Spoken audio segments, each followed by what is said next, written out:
Bonjour à tous et donc bienvenue au studio Orch Agritechnica. Donc aujourd'hui on va parler un petit peu modulation avec toi Simon et donc Tom. Ce que je propose peut-être dans un premier temps c'est qu'on se présente. Je te laisse peut-être te présenter Simon dans un premier temps. Merci Mathieu, merci pour l'accueil déjà et l'invitation. Donc effectivement Simon Vergerio, moi je m'occupe de la partie développement commercial de Biapi depuis presque 2 ans. Donc voilà, je suis passé avant chez Claas, chez Delaval, dans le milieu agricole et de la partie nouvelles technologies également. Donc voilà, pour Biapi rapidement, c'est donc une entreprise de modulation intraparcellaire, précision. Donc on va le dire dans le détail, hein, l'objectif est de fournir des données diagnostiques sur la partie fertilité et potentiel aux agriculteurs qui connaissent mieux leur sol et pour pouvoir avoir des cartes de modulation précises, zonées et du coup avoir un meilleur rapport, plus précis et la bonne dose au bon endroit comme on dit. Ok, et Biapi alors, donc vous travaillez uniquement sur la France, toi tu travailles sur toute la France ou Ouais, uniquement sur la France, on est du coup 2 sur la partie commerce, donc moi je fais plutôt le nord, est, centre, et puis mon collègue plutôt la façade ouest. Donc on se partage comme ça, mais oui on a déjà beaucoup de boulot en France. Ouais. Et vous distribuez directement auprès des agriculteurs ou il y a des intermédiaires qui existent On passe par des distributeurs, donc coopératives et au négoce. Pour du coup promouvoir nos solutions parce on le détaillera, on a besoin de la proximité, notamment des technico-commerciaux pour faire du suivi. Parce qu'il n'y a effectivement pas que la partie diagnostique, il y a du suivi au long terme. Ok, ça marche. Tom, tu peux présenter bonjour à tous, merci Mathieu. Donc Tom, moi je suis expert produit pulvérisation chez Orch depuis peu, mais j'étais en alternance avant. Et donc nous, je vais présenter un petit peu la ferme de la Lucine et puis les solutions qui sont possibles sur nos machines pour la modulation. Nous, la ferme de la Lucine, le but c'était de pouvoir mettre en avant nos machines par rapport à la modulation, surtout dans un secteur très hétérogène, parce que la ferme de la Lucine est située à Châteauvillain, donc en Haute-Marne, donc dans un secteur très hétérogène avec un croissant argilo-calcaire, des parcelles avec plus de fond autour de la ferme et des parcelles plus superficielles dès qu'on s'éloigne un petit peu de la ferme. Donc le but c'était vraiment de pouvoir venir optimiser nos apports d'engrais, nos densités de semis pour diminuer nos doses moyennes apportées sur la ferme. Et donc sur la ferme, je sais pas si au niveau des cultures qui sont mises en place, c'est quoi à peu près Oui, effectivement. Donc nous, on a une rotation classique dite de Haute-Marne. Donc on fait blé, colza, orge de printemps certaines fois, des pois et du tournesol certaines années en fonction aussi des conditions climatiques, puisque c'est vrai que depuis 2 ans, on a des automnes qui sont très très compliqués au niveau météorologique, donc on n'a pas forcément pu semer toutes les parcelles que l'on souhaitait en culture d'hiver. Donc certaines ont été remplacées par du tournesol, chose qui a été plutôt bien valorisée. Et l'idée de commencer à essayer de travailler sur de la modulation, c'est quelque chose qui est venu récemment ou C'est quelque chose qui est en réflexion avec Robert et Francis, le chef de culture, depuis quelques années. Et la réflexion est venue aussi avec quelque chose qu'on va mettre en place au niveau de la formation. Et le but, c'est de pouvoir mettre en avant nos machines et la ferme de la Lucine ensemble dans les formations. Et pour aussi apporter les nouvelles technologies au niveau agricole et présenter des choses intéressantes qu'on teste sur la ferme. Ok. Et donc on a fait le choix du coup de travailler sur quelques parcelles pour la partie modulation avec Biapi pardon. Oui, exactement. Le choix a été fait de travailler sur 3 parcelles différentes pour un total de environ 130 hectares sur les fermes de la Lucine. Donc on a une parcelle qui est très hétérogène parce qu'elle est en face de la ferme, elle est plutôt très bonne sur la partie plateau, mais dès qu'on va un petit peu dans la vallée, on a très vite des roches affleurantes, des roches calcaires affleurantes. Et on travaille aussi sur des parcelles de l'autre côté de la grande route de la nationale en face de la Lucine, des parcelles qui sont beaucoup plus humides et avec des terres beaucoup plus difficiles et qu'on a du mal aussi à gérer en termes de rendement. C'est assez hétérogène sur ces parcelles. Pas mal d'hétérogénéité, donc d'où l'intérêt aussi justement de tester cette partie de modulation. Oui, exactement. Énormément d'hétérogénéité. C'est ce qu'on a vu beaucoup avec les analyses qui ont été faites, dont on discutera après. Oui, justement, au niveau de la mise en place, parce que faire de la modulation c'est bien, mais je suppose qu'il y a tout un tas d'étapes finalement à suivre avant d'arriver vraiment à l'opération de modulation au champ, quoi. Ouais, ça, il y a plusieurs étapes. Donc, le seul et premier prérequis, c'est évidemment d'avoir des machines qui peuvent moduler, ce qu'on appelle la modulation automatique, d'avoir donc l'outil arrière, que ce soit Pulvé, Pandeur ou autre, qui puisse faire ça, et puis la console évidemment adaptée. À partir de là, ça fonctionne en plusieurs étapes. On a donc la partie diagnostique, c'est-à-dire qu'il va falloir qu'on connaisse les sols, c'est la prestation en elle-même. Donc sur une partie fertilité, c'est donc de faire des analyses de sol.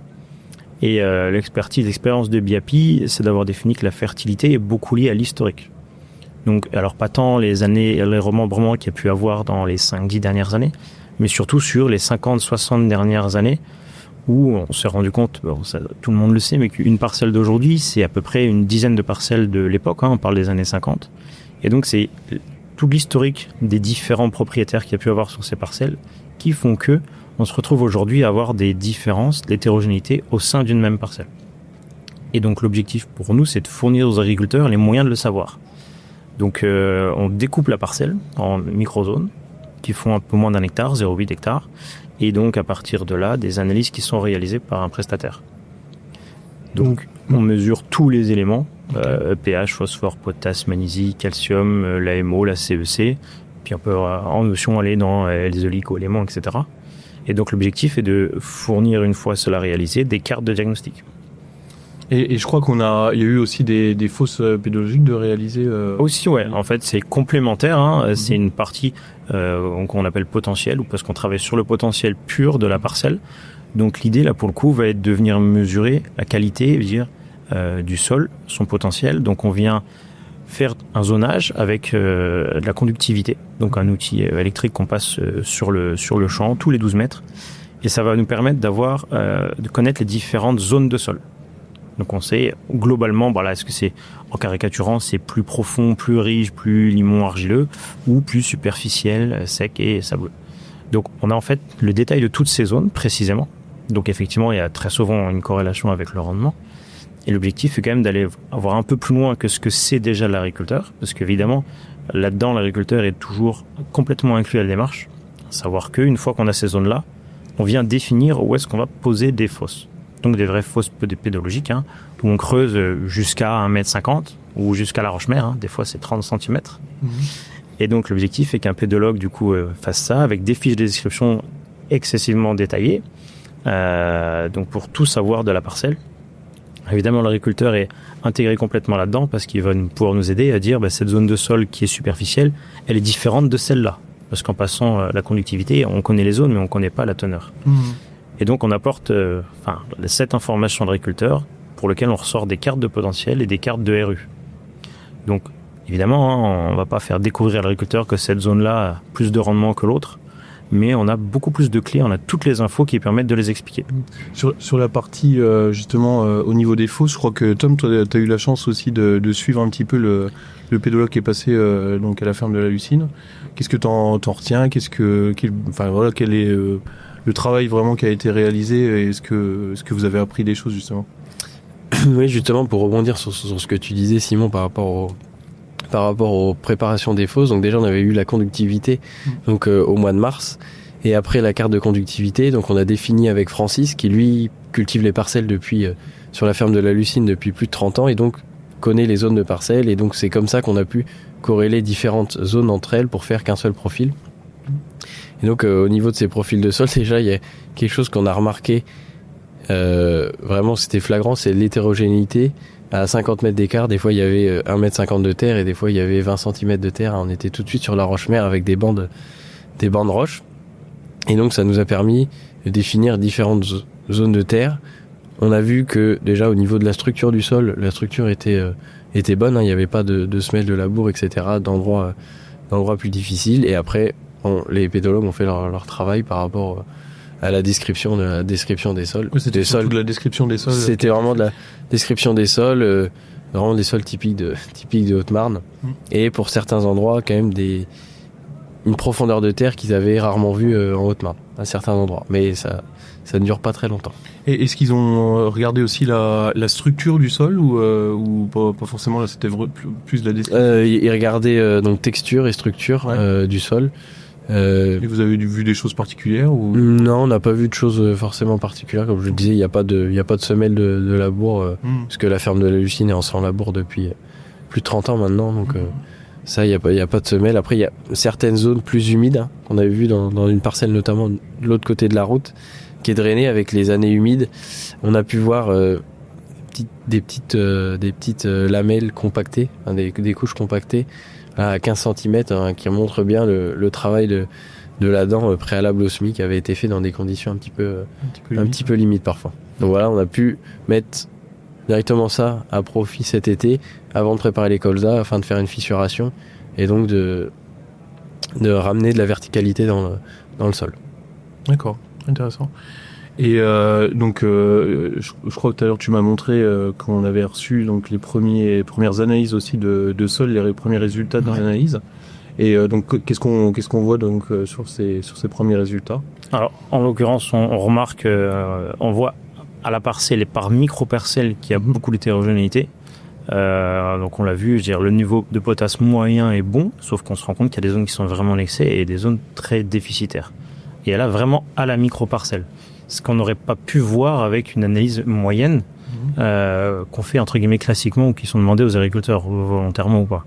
Et donc l'objectif, c'est vraiment de comprendre, parce que on peut se rendre compte, on verra sur les cartes, que on met le pointeur dans une zone moyenne et à effectivement 50, 100 mètres, on a quelque chose qui est complètement différent. Donc l'idée est vraiment de connaître ça et de pouvoir s'y adapter. Donc oui, ça, on a pu remarquer qu'effectivement il y a une carence en phosphore globale sur une parcelle assez importante. Donc typiquement, ça peut être des facteurs de baisse de rendement. Alors effectivement, le rendement va être lié au type de sol globalement, mais s'il y a un déficit global d'un élément, en l'occurrence priori le phosphore, forcément ça a un impact qu'on peut a priori pas mesurer, mais ça peut être un déficit pour la plante qui peut pas exprimer son plein potentiel. Parallèlement, donc on a vu qu'il y avait aussi de mémoire beaucoup de magnésie. Pareil, c'est quelque chose peut-être sur lequel on va pouvoir vous permettre de faire une fumure d'entretien ou une impasse, parce que on sait que il y a un excès, c'est une chose, mais surtout on sait exactement quel niveau. Donc en fonction des cultures, de l'assolement et au fur et à mesure des années, parce que comme dit c'est une démarche, on part sur une dizaine d'années quand même. L'idée va être de pouvoir valoriser ce qui est déjà dans le sol, et puis globalement sur cette parcelle-là et sur cet élément de faire une économie d'engrais.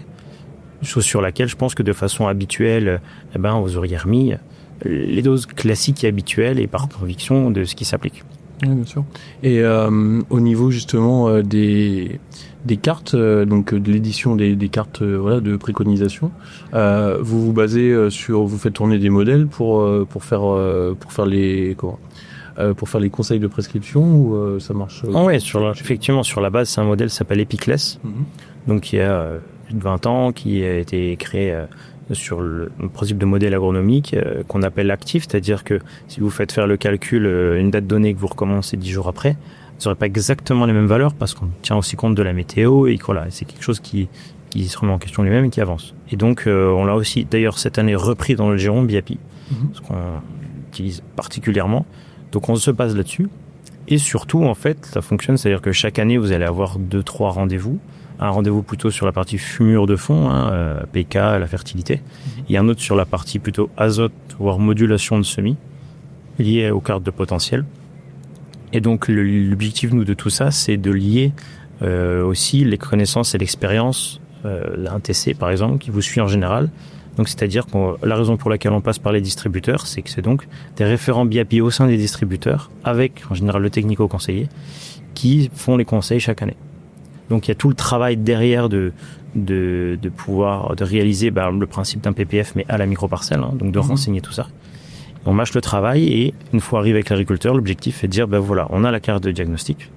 Donc déjà sur quoi on part, on se rend compte qu'on va peut-être baisser la main sur la magnésie, augmenter sur le phosphore, du coup adapter les stratégies globales et puis surtout préparer les cartes de préco avec les doses exactes. Donc de la même façon qu'on va pas rattraper une parcelle en fertile en 1 ou 2 ans, l'objectif c'est sur la longueur, Donc c'est au fur et à mesure de monter et puis en fonction des cultures de l'assolement prévues, de s'adapter à ça, en fonction des besoins aussi de la culture prévue. Donc il y a des cartes de préco qui sont du coup réalisées. L'avantage, c'est que ça va pouvoir s'adapter à la structure globale de l'exploitation avec les moyens, que ce soit humains, mécaniques, financiers.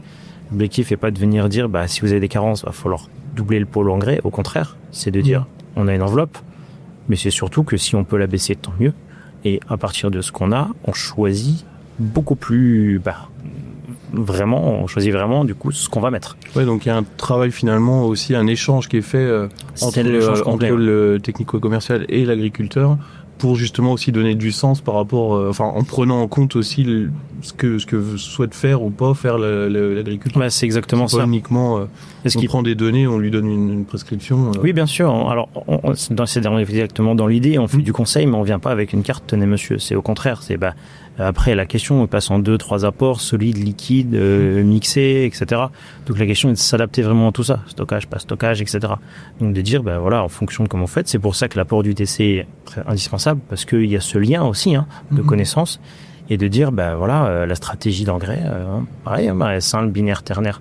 On est là pour dire, il faut faire telle ou telle stratégie. On dit, nous, on vous fournit des cartes de diagnostic. Et après, il y a du suivi, du conseil qui vont permettre de valoriser ces diagnostics sur le long terme et en fait d'arriver à, sur une partie fertilité, on va pouvoir corriger. Donc sur le long terme, venir aux valeurs optimales dans chaque coin de la parcelle. Et puis sur une partie potentielle, ça, factuellement, on peut pas le modifier. On va pas venir gratter du sol pour en rajouter. Par contre, vu qu'on le connaît vraiment par cœur, non pas que l'agriculteur le connaissait pas, mais on va rarement jusqu'à 1,50 m s'il y a de cette profondeur, on sait exactement la RU et le type de sol, donc on va pouvoir venir faire des cartes de préco, notamment sur l'azote et la modulation de semis, qui vont répondre du coup à ça. Et donc beaucoup plus s'adapter aux besoins, et puis même façon, au fur et à mesure de l'année qui passe, on peut s'adapter, des années sèches ou pas. On connaît tellement par cœur le sol qu'on va pouvoir plus facilement s'adapter sur les apports d'azote de fin de cycle par exemple. D'accord, je comprends. Et du coup, on aura des cartes de préco, mais est-ce que nous, on aura les moyens à la ferme de la Lucine, et quels moyens on peut avoir, et à la ferme de la Lucine, et même au-delà, je veux dire, pour un client qui aurait des machines Horsch, pour venir justement faire de la modulation ensuite au champ? Oui, on a tout ce qu'il faut à la Lucine pour faire ces modulations. Déjà, le premier moyen, c'est on fait de l'apport d'engrais liquide à la Lucine, donc avec le pulvérisateur. Donc l'automoteur qui est utilisé sur la ferme de la Lucine, il est compatible de série avec la modulation de dose. Nous, ce qu'on propose pour aller plus loin, c'est de pouvoir proposer de la modulation par tronçon. Donc là, la Lucine, il travaille avec un automoteur qui est en 18 tronçons sur 36 mètres. Donc le but, c'est de pouvoir faire de la modulation grâce à notre option AutoSelect Pro+, venir faire de la modulation sur chacun des tronçons de 2 mètres. Donc là, on vient être vraiment très précis. Ça, c'est aussi des cartes qu'on va réfléchir avec BIAPI pour que la taille des zones correspondent aussi également à la taille des sections qui sont sur le pulvérisateur pour pouvoir venir moduler. On a aussi la possibilité de venir moduler les apports d'engrais.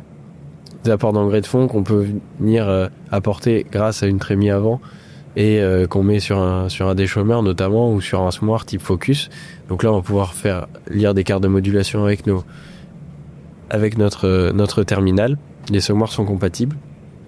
Et on peut même faire, je crois, de la modulation sur 2 produits en même temps. Oui, exactement. On peut faire de la modulation sur une partie, sur différents. Si on a 2 types de fertiles différentes, P et K, on peut faire de la modulation ou pas de modulation sur d'autres micros, d'apport de micros par exemple. On peut faire de la modulation aussi.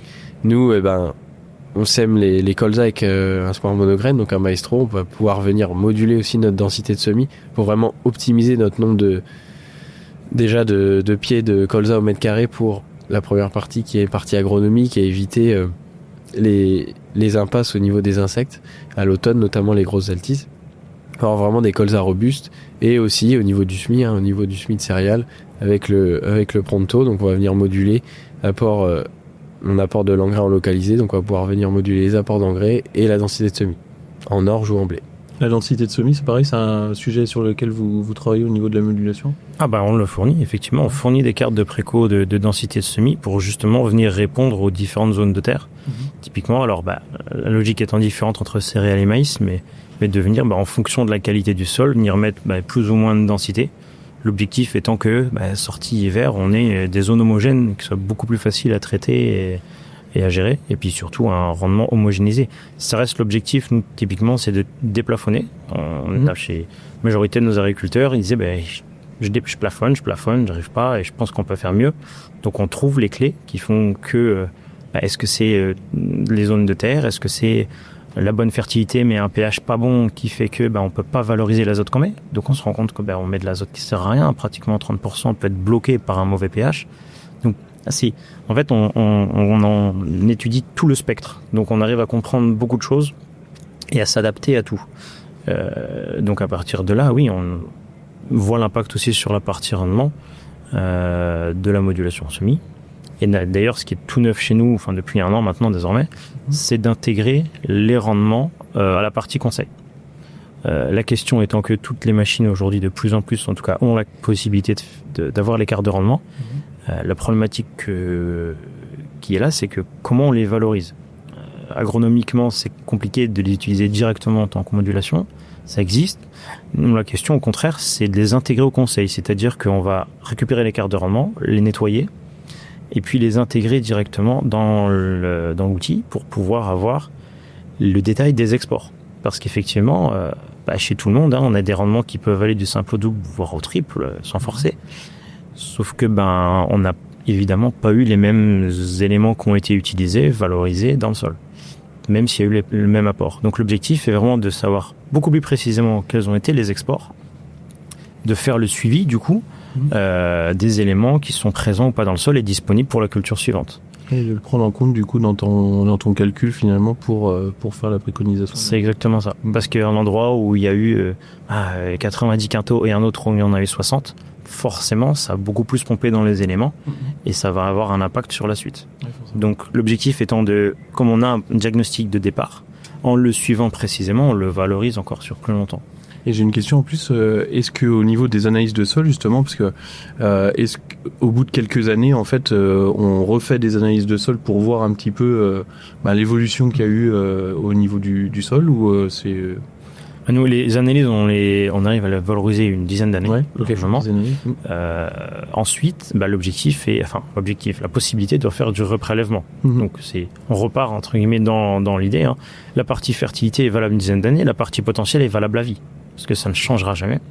Sur la partie fertilité, il est possible, évidemment, on repart dans une démarche complète de faire des reprélèvements et donc d'analyser les parcelles. Et alors, la théorie, c'est de confirmer que ce qui était pas bon est devenu bon. C'est pour ça qu'on travaille et puis c'est ce qu'on apporte aux agriculteurs. Et c'est ce qu'on constate, globalement. Aujourd'hui, on fait 2000 hectares de reprélèvements par année. Sachant qu'on en a cartographié pratiquement 500 000 aujourd'hui, depuis les 20 ans que BIAPI existe, avec des dates d'expérience. Donc on a du reprélèvement qui effectivement confirme. Et j'allais dire, certains me disent, on paye pour confirmer, c'est quand même dommage. Mais non, l'idée c'est au contraire de pouvoir refaire le suivi pendant encore 10 ans. Une base zéro aussi. On repart à une base zéro et sans quoi après c'est bien, on repart neuf, j'allais dire, au bout du premier. C'est pas qu'on repart dans les travers, mais c'est que l'agriculteur, sans avoir la possibilité de faire le suivi précis qu'il avait, va se retrouver pareil au bout de 5, 6, 7, 8 ans à avoir des excès et des déficits qui sont logiques. Parce qu'on ne peut pas maîtriser ce qu'on ne sait pas. Oui, bien sûr. C'est clair. Et donc nous, on va attaquer... qu'est-ce qu'on va faire en premier en termes de, je pense, de la modulation à l'azote, certainement, l'an prochain, sur les céréales. Donc certainement avec le pulvérisateur. Donc on verra ce que ça donne. L'idée est aussi de valoriser les produits que vous avez, la technicité. Et on se rend compte que beaucoup d'agriculteurs, alors c'est un prérequis chez nous, mais ont ces options sans les valoriser. On a la capacité technique, des outils qui ont ces options intégrées. Et quand on leur demande, faites le test autour de vous, tu peux moduler, mais pas moduler au pouce ou avec la vitesse. En général, on sait pas. On n'a pas la conscience de ça et de se dire, c'est des options qui sont effectivement pas données, mais parce qu'il y a la technicité derrière. Mais de pouvoir les valoriser, c'est vraiment un atout majeur aussi pour les agriculteurs. T'as raison, c'est vrai que nos outils, nous chez Orch, ça fait longtemps qu'on travaille un peu ensemble avec BIAPI, souvent sur les CIMA, vous veniez aussi faire des tours, et c'est vrai que une des choses qu'on remarque, c'est que les agriculteurs finalement ont tout pour faire sur leurs machines et ne sont pas forcément au courant et n'utilisent pas. C'est vrai qu'aujourd'hui tous nos doseurs sur nos machines finalement sont capables de faire de la modulation. C'est juste une histoire d'activation finalement sur les boîtiers, activation qui sont souvent, c'est des surcoûts qui sont pas non plus énormes et qui permettent de mettre un premier pas dans la modulation, quoi. Après, au niveau, toi t'as quand même pas mal d'expérience et de nombreux hectares qui sont travaillés comme ça.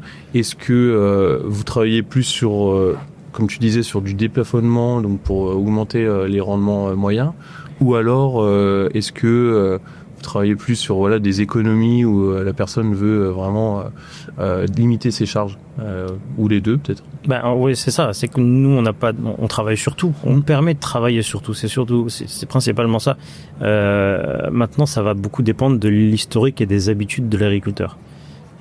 On va prendre 2 cas très extrêmes. Quelqu'un qui avait la stratégie de se dire mon point de rentabilité en azote, il est plutôt haut. Je sais que dans des parcelles, dans les zones de la parcelle qui sont un peu moins fortes en rendement, j'en mets un peu plus.